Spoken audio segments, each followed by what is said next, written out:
Classification of the triangle है। Classification of triangle त्रिभुज के प्रकार है, टाइप से ऑफ ट्रायंगल कहा जाता है, यानी त्रिभुज के प्रकार। मेनली त्रिभुज दो प्रकार के होते हैं। अब तक जो भी जितने भी प्रकार के यहाँ पर ट्रायंगल छापे गए हैं, बनाए गए हैं, दिखाए गए हैं, उसमें मेनली मुख्यतः दो प्रकार के होते हैं। एक तो पहला आपका होता है भुजा के आधार पर, यानी इसको इंग्लिश में बेस्ड ऑन साइड बोला जाता है। सेकंड इस पे बनता है कोण के आधार पर, जिसको बोला जाता है बेस्ड ऑन एंगल। ये टू टाइप्स का होते हैं। अब इसको भी तीन भागों में डिवाइड किया गया है, 3 पार्ट्स में डिवाइड किया गया है, और बेस्ड ऑन एंगल को 3 पार्ट्स में डिवाइड किया गया है। यहाँ पर तीन पहला है कि विषम बाहु त्रिभुज, इसको इंग्लिश में बोलते हैं स्केलेटन ट्रायंगल्स। विषम बाहु त्रिभुज ऐसा त्रिभुज होता है, वह त्रिभुज जिसकी तीनों भुजाएं बराबर ना हो। कौन सा?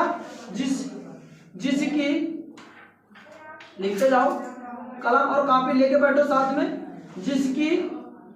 ऐसे लिख देते, जिस त्रिभुज की, ज्यादा सुटेबल होगा, जिस त्रिभुज की तीनों भुजा बराबर ना हो।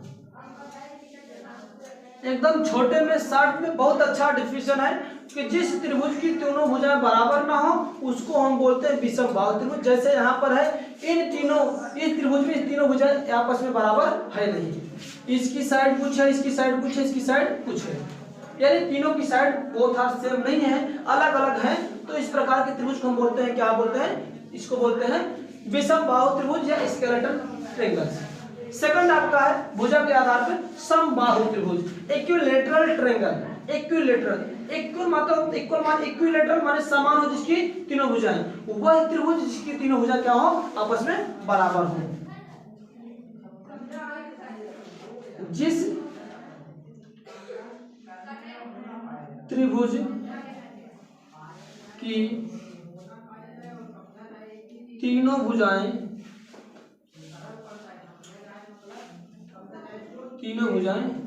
बराबर हो, तीनों भुजा कैसी हो?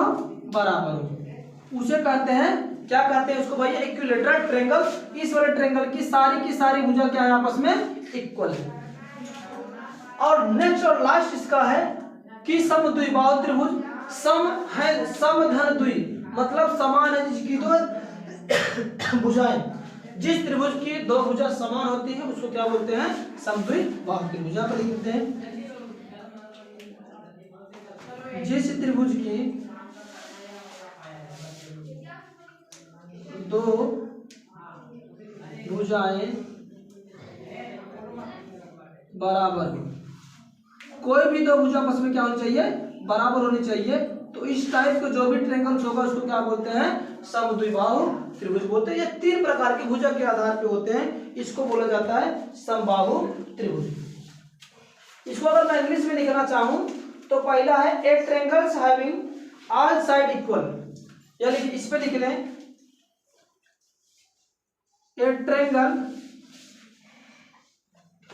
लिखने का प्रयास कर रहा हूं, ए ट्रायंगल्स हैविंग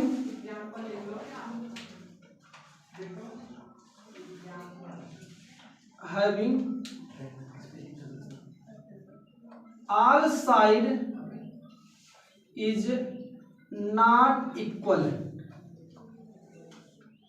पहला कंडीशन कि वह त्रिभुज,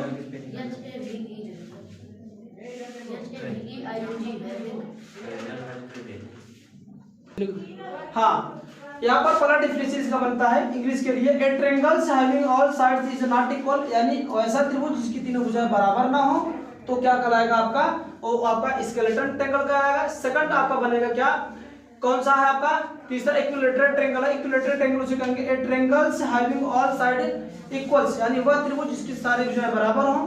और नेक्स्ट और लास्ट बनता है इसमें समद्विबाहु त्रिभुज, जिसे बोलते हैं आइसोसेलेस बोलते हैं। आइसोसेलेस ट्रायंगल क्या होता है कि triangles having the two sides equal, यानी जिसमें कोई भुजा बराबर ना हो, जिसमें द्विभुजा बराबर हो, जिसमें 3 भुजा बराबर। अगर क्रम से करें तो उसको इसको लिखना चाहिए था, फिर इसको लिखना चाहिए, बट कोई दिक्कत नहीं। एक भुजा एक कोण बराबर हो तो विषम बाहु, 2 भुजा बराबर हो जाए तो समद्विबाहु, अगर तीनों बराबर हो गए समद्विबाहु यानी समबाहु हो जाए। ठीक है ना? आते हैं हम कोण के आधार पे। कोण के आधार पर 3 टाइप्स के हैं, यहाँ पर लिखा हूं, न्यून कोण त्रिभुज, जिसको एक्यूट एंगल ट्रायंगल कहते हैं या एक्यूट ट्रायंगल बोलते हैं इसको। तो इसमें क्या होते हैं, ऐसे त्रिभुज जिनके कोण क्या हो, सारे के सारे क्या हो, न्यून कोण हो, यानी a triangles having all angles is acute angle. This type angle is known as, कौन सा होगा भैया, एक्यूट एंगल ट्रायंगल। यहाँ पर इसका मैं डेफिनेशन यहाँ पर लिखता हूँ,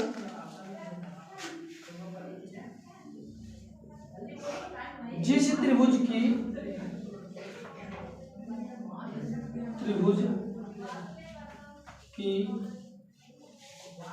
सभी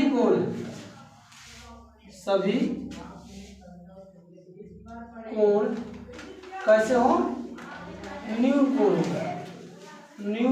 हो, ठीक, न्यून कोण हो उसको क्या बोल जाता है भैया, न्यून कोण क्या बोलेगा, त्रिभुज बोलते हैं। सेकंड आपका है, या लिखेंगे ए ट्रायंगल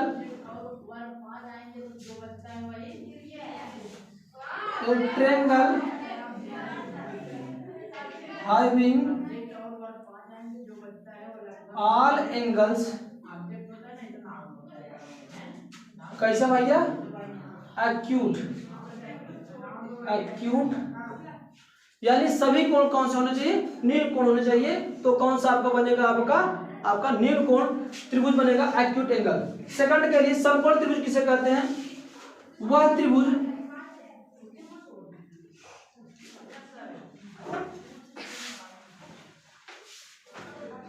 जिसका एक कोण समकोण हो, जिसका एक कोण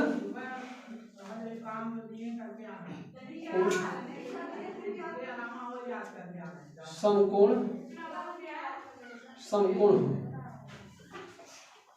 है ना। ए triangle having one angle is the 90, A triangle नहीं लगाइए, चलो ए ट्रायंगल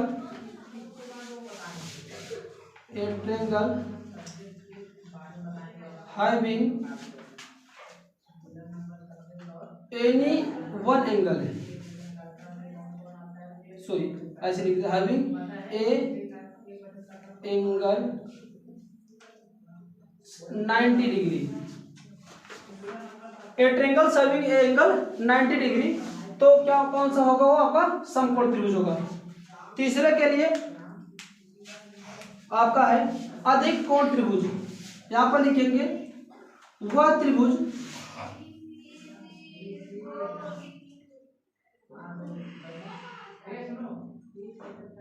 जिसका एक कोण कौन सा हो भैया, एक कोण अधिक कोण हो, अधिक कोण हो, उसको क्या बोलते हैं भैया, अधिक कोण त्रिभुज बोलते हैं। इसको मैं यहां पर लिखेंगे ए triangle having A angle is कितने का होना चाहिए, ऑब्स्ट्यूट एंगल। ये था फिगर में, फिर से बता दे रहा हूं, बताना चाहूंगा आप लोगों को, है क्या, न्यून कोण त्रिभुज किसे कहते हैं, जिस त्रिभुज की सभी कोण कितने अंश का हो, तो न्यून कोण हो। न्यून कोण का मतलब, कहने का मतलब है कि वह कोण जिसकी वैल्यू 0 से अधिक और 90 से कम हो, उसको न्यून कोण कहते हैं। तो जिसकी एंगल की वैल्यू सारे के सारे क्या होंगे, न्यून कोण हो, तो वह कौन सा त्रिभुज होगा, न्यून कोण त्रिभुज होगा। सेकंड आप बता, समकोण त्रिभुज क्या होता है, राइट एंगल क्या होता है, कि ऐसा कोई भी त्रिभुज हो जिसका एक कोण 90 अंश का हो, एक कोण 90 अंश का हो, वह जो त्रिभुज होगा वह समकोण त्रिभुज कहलाएगा। थर्ड है अधिक कोण त्रिभुज। अधिक कोण त्रिभुज कहने का मतलब है कि ऐसा त्रिभुज जिसका एक कोण क्या हो, अधिक हो। अधिक कोण किसे कहते हैं, वह कोण जिसका मान 90 से ज्यादा हो और 180 से कम हो, उसको अधिक कोण कहते हैं। तो वही कंडीशन यहाँ पर है कि वह त्रिभुज जिसका एक कोण क्या हो, अधिक कोण हो, उसको क्या बोलते हैं, अधिक कोण त्रिभुज बोलते हैं। यहाँ पर लिखा गया है a triangles having the angle is the ऑब्स्ट्यूट एंगल। ऑब्स्ट्यूट एंगल का मतलब है कि 90 से ज्यादा हो, 180 से कम। ठीक। सेकंड यहाँ पर लिखा मैथमेटिक कंसेप्ट में कि कोई भी अगर ये सपोज करते थीटा एंगल है, इसकी वैल्यू कितने अंश होनी चाहिए, करेक्ट 90 अंश की होनी चाहिए। फर्स्ट के लिए 0 से ज्यादा होना चाहिए और 180 से, सॉरी 0 से ज्यादा और 90 से कम हो। इसको ऐसा नहीं लिखा जाएगा, इसको इधर करते हैं। 0 से ज्यादा हो,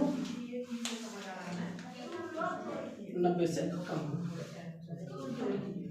तो 0 से ज्यादा हो और 90 से, ठीक।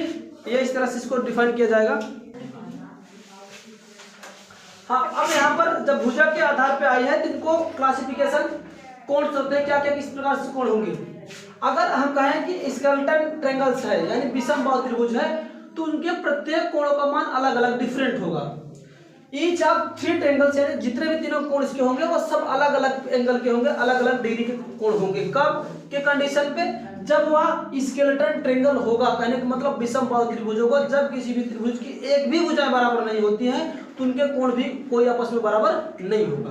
कहने का मतलब any triangle is the sides are not same any other side then the angle is differ. कहने का मतलब है कि जब किसी भी त्रिभुज की तीनों भुजा आपस में बराबर नहीं होती है तो उस कंडीशन में उस त्रिभुज के तीनों कोण भी अलग अलग होंगे, ठीक है ना। तो इस वाले कंडीशन के लिए तीनों के तीनों कोण क्या होंगे, अलग अलग होंगे। सेकंड के लिए बनता है जो आपका ये है इक्विलैटरल। यहाँ पर इक्विलैटरल की बात मैं लिखा हूं, सेकंड वाला इक्विलैटरल यानी इक्विलैटरल ट्रायंगल क्या होता है, इनके सारे के सारे साइड्स इक्वल होते हैं और सारे जिस त्रिभुज की जितनी भुजाएं बराबर होगी उतना कोण, कंसेप्ट का याद कर लो, जिस त्रिभुज की जितनी भुजाएं बराबर होंगी उसका उतना कोण भी आपस में बराबर होगा। कहने का मतलब इसकी तीनों भुजाएं बराबर है, कहने का मतलब तीनों कोण कितने, तीनों कोण क्या होंगे आपस में बराबर।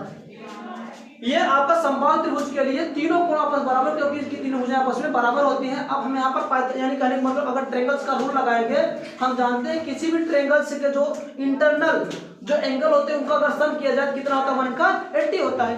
1 का 80 अगर यहाँ से प्रूव करें प्रत्येक कोण कितने अंश का होगा, 60 अंश का। कैसे, अगर इसको x करते हैं ये भी x होगा और ये भी x अंश का होगा। हम जानते हैं किसी भी कोण को जोड़ो, तीनों कोणों को जोड़ोगे तो कितना आना चाहिए आंसर, 180 है। जोड़ लो x प्लस का x इज इक्वल टू क्या होगा 1 का 80। ये तो रूल है, किसी भी त्रिभुज के तीनों अंतःकोणों का योगफल कितना होता है 180 है। तो 3 बार इसको जोड़ोगे तो आ जाएगा क्या 3x आ जाएगा इज इक्वल टू क्या आ जाएगा 1 का 80। तो यहाँ से अगर x की वैल्यू निकालना चाहूं तो x बराबर आ जाएगा 180 अपॉन का 3। तो ये x बराबर क्या आ जाएगा 6 × 18 तो आ जाएगा 60। तो कहने का मतलब एक नया कांसेप्ट यहाँ पर निकल रहा है कि समबाहु त्रिभुज के प्रत्येक कोणों का मान कितने अंश का होता है 60 अंश, ठीक। सेकंड निकालते हैं इसके लिए। दूसरा कांसेप्ट यहाँ पर बात है कि ये आपका आइसोसेलेस है। आइसोसेलेस के यानी समद्विबाहु त्रिभुज में कंडीशन ये होता है कि मैंने पहले कंडीशन बताया कि जितने जो भी त्रिभुज होगा जितनी भुजा उसकी बराबर होगी उसके उतने कोण भी क्या होंगे आपस में बराबर। जैसे मैं कह लूं अगर ये दोनों भुजा आपस में बराबर है, इसकी है ना, ये दोनों भुजा बराबर है तो कहने का मतलब ये वाला एंगल और ये वाला ये और ये दोनों अगर भुजा बराबर है तो ये कोण और ये कोण क्या होंगे आपस में बराबर होंगे। जिस त्रिभुज की जितनी भुजाएं बराबर उतने उसके कोण भी आपस में बराबर। ध्यान ये देखना कि कहां से अगर ये दोनों भुजा बराबर है तो यहाँ से एंगल ये फॉर्म किया और यहाँ से एंगल ये फॉर्म किया। इससे नहीं मतलब यहाँ से इसके साथ ये कोण बना इसके साथ ये कोण बना तो ये दोनों एंगल आपस में बराबर होंगे। ऐसा नहीं कि ये और ये कर दो ये और कर दो तो गलत हो जाएगा। जिस बेस से बने होंगे वो वाला दोनों इक्वल होंगे। कहीं मतलब ये बेस से बने हैं तो ये कोण ये फॉर्म कर रहा है, इस वाले बेस के साथ एक कोण ये एंगल कर रहा है तो ये दोनों आपस में क्या होंगे, ये भी आपस में बराबर होंगे। ये पूरा आपका जो था कि त्रिभुजों के प्रकार में त्रिभुज की परिभाषा के साथ साथ इसकी जो अदर प्रॉपर्टीज होती थी इसमें बताया गया है।